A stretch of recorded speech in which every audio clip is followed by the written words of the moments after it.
Okay, so I just thought I'd show you the place we're staying at before we actually unload everything.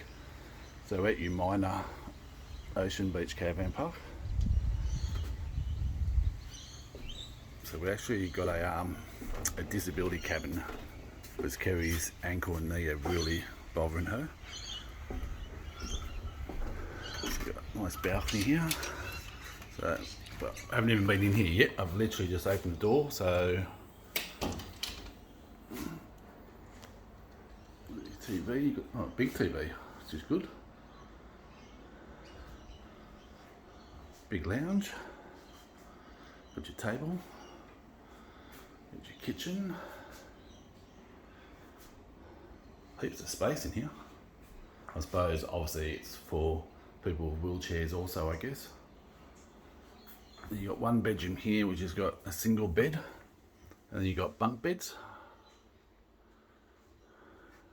cupboards, got your bathroom,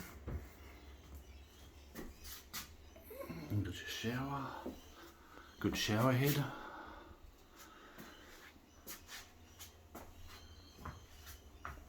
And then you've got your other bedroom. So it's got a queen size bed. It's good that there's actually power points next to the bed. So many caravan parks we've stayed in with cabins and there's no power points next to you. You've got a TV, you've got a wardrobe.